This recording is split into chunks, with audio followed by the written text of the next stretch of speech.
Hello, everyone. I'm excited to be here with John Chavez and Antoine. They're here to talk about the Kaplan Educational Program.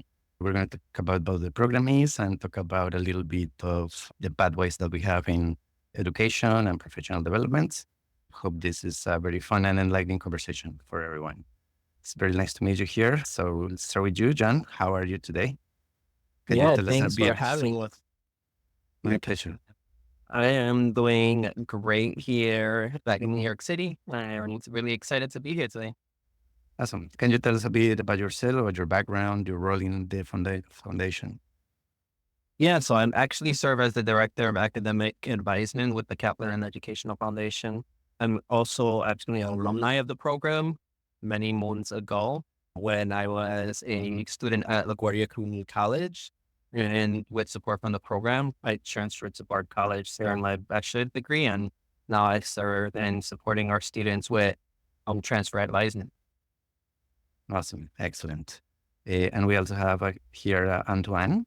Antoine is a more recent alumni of the program, right? Hi, Antoine. How are you? Hey, Chris, thank you for having me. Yes, I'm also a Kaplan Educational Foundation alumni. I was a part of Cohort 12, which is a group of scholars during the year of 2019. Kaplan was incredibly instrumental in my academic journey. I was a student at Hostos Community College.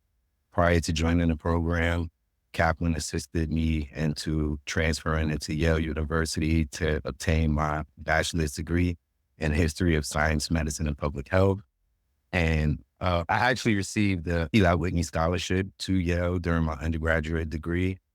And I received another scholarship to graduate school, a community-based scholarship to study at the Yale School of Nursing, where I am currently training to become a psychiatric mental health nurse practitioner. Wow, that's pretty impressive. It's amazing.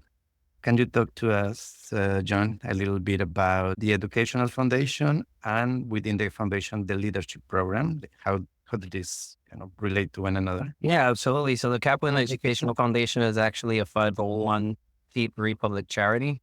And our mission is to serve high potential, underserved community college students who are seeking to complete their associate's degree and pursue transfer. They'll them successfully transfer to some of the nation's most selective colleges and universities, where they go on to complete their 4-year bachelor's degree. And that's done through our Kaplan Leadership Program, which is our flagship program that accepts cohorts of students, which are essentially groups of students that are going through this process together and serve as a support system to each other as they're going through their transfer admissions process and deciding the schools that they're going to be transferring to, are completing their associate's degrees in the process, and are navigating what life post-transfer is going to be looking like. Excellent. Okay, so I have a question for both of you. I would like to answer them like from both sides of the spectrum. And let's just start from the beginning. So the starting point of the foundation and the prospective alumni. So for John, like what is the foundation looking for whenever they're prospecting the students? Who do you see that fits the requirements, but also probably has the most potential to make the most of the program? And for Antoine, how did you come across it? How were you reached? And what made you decide and then evaluate and make sure that it was the right choice for you? But let's start with John, please. So essentially for the program, we're seeking to work with community college students in the New York City, New Jersey area. Students who can demonstrate financial need, but more importantly, display initiative, resilience, and perseverance, right? We're not necessarily looking for the perfect student. We're looking for the student that is willing to work hard and is seeking assistance in pursuing their ambitions of where they want to transfer. We also want someone that has a desire to transform the lives of others and serve their communities. I think one of the things that's often not known about transfer is that statistically, through data through the Aspen Institute, the Aspen Institute shows that 80% of community college students generally want to seek transfer. They have a dream of eventually transferring to a four-year school. 30% of those manage to make it, and only about 11% are able to eventually earn their bachelor's degree. And that number is even for students coming from low income families. We believe that there is a lot of talent and opportunity that's lost because community college transfer students don't typically have sufficient support to make transfer viable. How about you, Antoine? How did it all begin for you?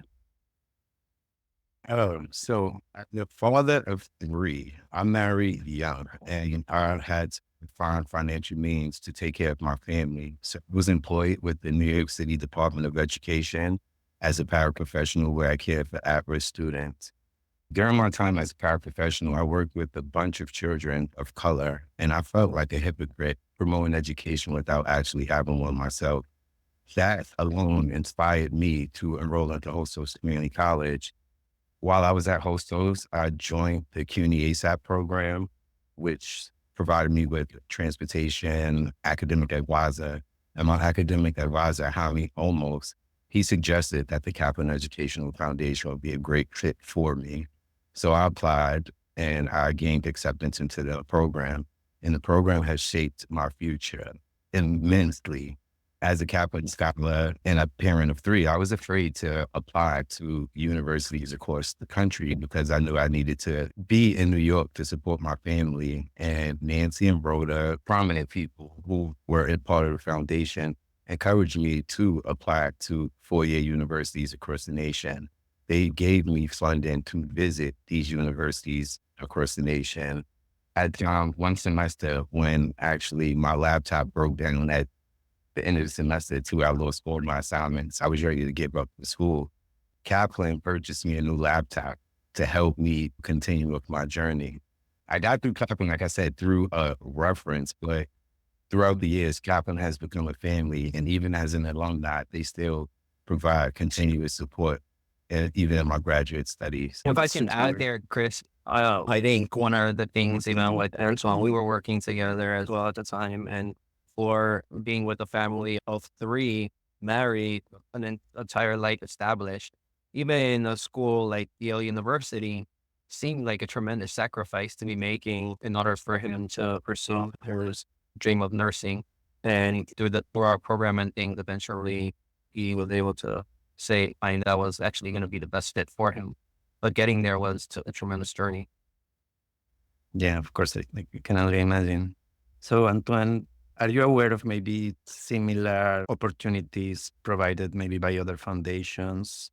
When you found out about it, maybe your advisor suggested other programs? And if so, what made you go with Kaplan for this? To be honest, I grew up in Harlem, New York, and I never really had opportunities or programs that provided as much support as Kaplan. Even now, I encourage people to join Kaplan, people who are in community college, who are trying to make something of themselves to join the program. I have yet to come across a program that provided as much support to their students as Kaplan. And I'm a firm believer in education. I feel that education is your passport to travel around the world. However, most people don't have the opportunity or access to to universities or schools that can provide a better education. And I feel like Kaplan is a bridge program that shows people who come from communities like mine that there are opportunities that they can obtain that they probably wouldn't have the chance to do so otherwise. So I feel like Kaplan is a great program that helps people reach their fullest potential in life because they did that for me. And I feel if more programs were out there and provided those same opportunities for people from communities like mine, more people will succeed in life, but people don't feel like there are as many options available. Yeah, I guess so. It's both a problem of availability, but also awareness of programs like this, I believe. Let's talk a bit about kind of the middle of the process. This again goes for both of you, especially you, John, that you're also an alumni once before. We talk about all the benefits and all the great things that Kaplan is doing, but I guess there is something that you give back. And since it's education and it's something that's going to develop you as a person and professionally, there must be some challenge that you must be willing to accept. I'd like to know from both your standpoints, like what does it take to stay in the program, to earn the place? Because as you said, there's many people looking for something like this. And being part of this is a privilege, right? So I want to know, what does it take? Let's say I'm going to start. Maybe I'm not convinced. What would you say to someone who needs to be aware of what does it takes, the responsibility? What is the challenge? Me, one, I would just say trust the process. Kaplan prepares you to enter into the real world. For an example, we used to have to go to Kaplan every week, which kind of was challenging for me as a father of three, and to work around my work schedule to attend weekly programs at Kaplan. However, Kaplan provided so many resources. For an example, email etiquette. Prior to attending Kaplan, I did not know how to even form an email in a proper format and send it. I would just type whatever I wanted to say and send an email. Kaplan showed me how to exactly do that. I learned email etiquette from Kaplan. John, on the other hand, was my writing coach while I was in Kaplan. So John helped me to learn taught me how to write a personal statement in a correct way. Kaplan provided me with assistance to write my essays, to go to different schools, to apply to different universities across the nation. So just that little support system that Kaplan provided me, I would not have been able to make it to a university as great as Yale or any school for the matter. So I think that if people had those opportunities, they would succeed. However, commitment to those weekly meetings and going to Kaplan like every Friday and Saturday, that may be a hassle for certain people due to like life circumstances. But in my opinion, I would say that it was worth it. It was definitely worth the sacrifice. The sweat, the tears, the burning the midnight oil, applying to the universities, even going back and forth with John about what I should incorporate into my essay and what I shouldn't, molded me into who I am today. And I feel like if other people had the opportunity to do this, they will do great things just like I am now. How about you, John? What does the commitment entail in your experience? One of the things I appreciate about Antoine so much is his ability to articulate his experiences. And I think the things that we share with our scholars is that regardless of whatever you decide to do, what pathway you take, sacrifices are going to be made. And the question becomes, which sacrifices are worth it for you? After the affirmative action decision, many students are feeling the increased pressure in college admissions. Costs of education continue to rise, but more and more jobs are requiring a degree. There are tremendous issues for college students generally. And I think there's an assumption that when a student enters college, that they're just going to navigate all these things without necessarily having guidance. By comparison, right, when you're in high school, you at least have some guidance in helping you navigate the college process. When you're at a community college, that guidance typically either dwindles if it's not diminishing completely. And so there is a lot of challenges that community college students must face and persevere over to make these kinds of sacrifices, like what Antoine was mentioning, right? So imagine, how am I going to fit this additional thing into my schedule to be able to fulfill the dreams that I set out for myself? Like, you have to make an active decision that this is going to be worth it, even if you don't see his result immediately. We see these circumstances and we see opportunity as an organization, and we want colleges and universities and all of our partners, philanthropists, municipalities, to understand the opportunities that live within community college students. And so, and on our side, we're going to continue to prepare our scholars to pursue the best quality education that fits them, that's possible. And we want others to see that community college students and transfer students bring another level of diversity, perspectives, and innovation to campuses once they're welcomed and supported. For you as an alumni, John, what was the thing that, in Antoine's words, molded you in the program? Like some memory that you have that say, okay, this is worth it. I think similar to Antoine, when I entered the program, I had dropped out of high school 3 times in my lifetime. I dropped out of a community college before returning to college after I had a newborn son at the time. And in my eyes, I had very little successes when I decided to apply to the program. And they were willing to look beyond all those things that were part of my history that I would have at the time deemed as a failure. And they saw an opportunity in me that at the time I didn't see in myself. What molded me was for the program realizing that at the time I had given up on having a dream. And I began to really see the potential in myself that had disappeared after so many life experiences to then make decisions and make those sacrifices. As Antoine mentioned, that this is something that I want for myself that's going to better my life, and that those dreams are possible and that they're worth it. As I mentioned, I had a newborn son. He was 2 years old at the time, and I had decided to go away for college. And for many people, like to step away from a child at such an early age, it was a big decision to make and a lot of sacrifice had to be made. He was like a new person by the time I got back, right?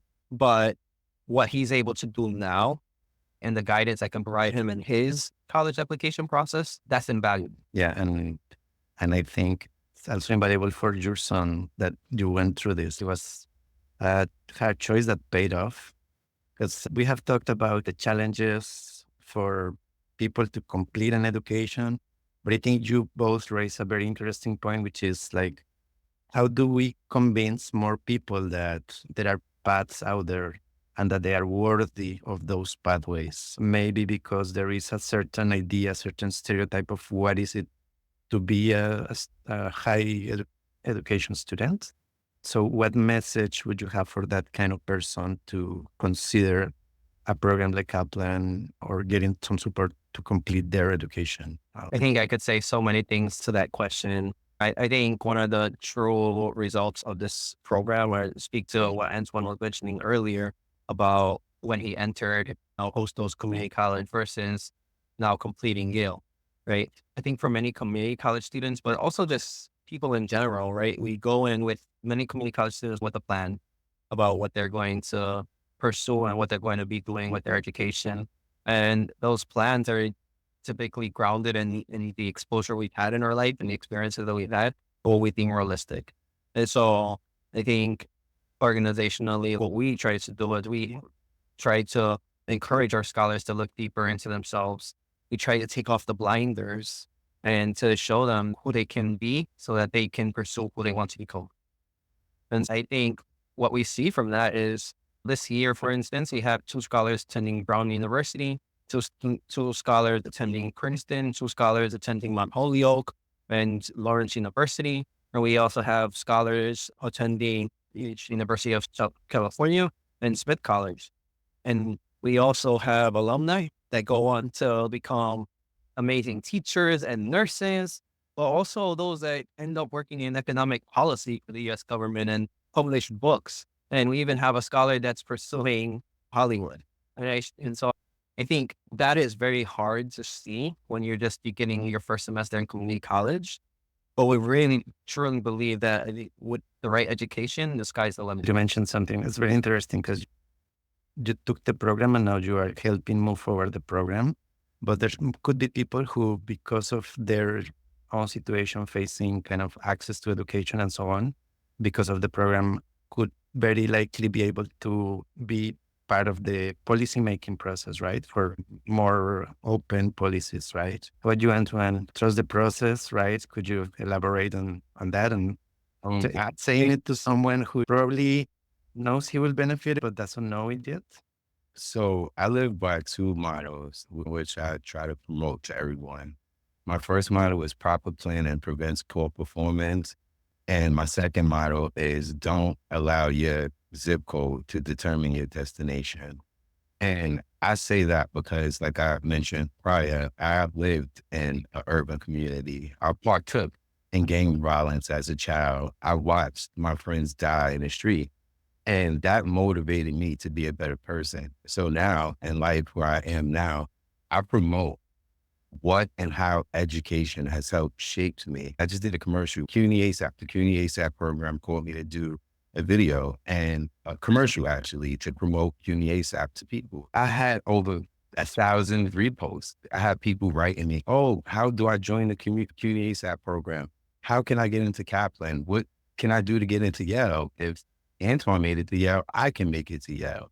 I even have a friend who came to my graduation at Yale in May and went and enrolled into community college at Hostos Community College this fall. So I would just say to anybody, like I said, proper planning prevents poor performance, but more or less, if I can do it, you can do it too. And that's just like my message, not only to people within my community, but people from all marginalized communities across the world. You can do it just with a little bit of support, but also with your own motivation, and you could succeed in life. I'm a firm believer in that. Excellent. So for our final question, maybe I could just ask you to share that video because it's about how to join the program, where you can find more information, who can I reach out to if I want to know more, if I'm interested in joining. Yes, well, be reopening for the next year in a few months, and we definitely encourage any community college students that are in their first year of community college to check out our website and learn more about us. When the next application opens, we really encourage you to apply. I think the question you're asking before, I think for many of our scholars that enter our programs, they didn't necessarily feel confident looking at it until they really just took the plunge and decided, you know what, I'm going to go for it. And that's what it takes. That's the first step, right? To just be willing to take a chance. The one thing that you said, John, which I think is amazing. When I applied the day before the deadline, and I did not have all of my documentation. And Alberto, he took my application and told me, like, listen, whenever you could get the rest of your documents, you just send them in when you can. And I always speak about Alberto because he was a gatekeeper who allowed me in. Although I didn't have my documentation there, they worked with me. And even when I had my interview with Deborah, Rhoda, and Nancy, we all cried after I told them my story and how I just needed that support. So this is why I'm a firm believer. Although I'm an alumni for Kaplan, I will always advocate for Kaplan because I will not be where I am today without the foundation. I just cannot keep stressing it. I was one of those people who felt that my options were limited. When he suggested that I apply to Yale, it was like, I'm not going to get into Yale. Why waste my time? Kaplan was like, if you already have this perception that you're not going to get in, you lose nothing from a plan. And I applied and I got in with a full academic scholarship. And now I'm attending grad school at Yale again with the full academic scholarship. So I must say, I want to reiterate that one more time. Kaplan Education Foundation will provide you with support and resources that you need to reach your goals. Antoine mentioned that he gets messages from people he doesn't even know, and our scholars are willing to help. I don't necessarily recommend applying the day before, but we definitely had it happen. And for anyone that's hearing this and if there's still time, I would definitely recommend, again, to just be willing to take a chance. And we're not the only secret sauce out there. We're an opportunity. So to take chances, right? Any other organization, any other programs that you see, to be willing to apply to it and get to make that decision once you've been accepted, if you want to go through with it or if you're going to explore other opportunities. Just want to thank you so much. This was a very interesting and heartwarming and eye-opening conversation. I appreciate you inviting us to join you, Chris. Thank you so much for having us.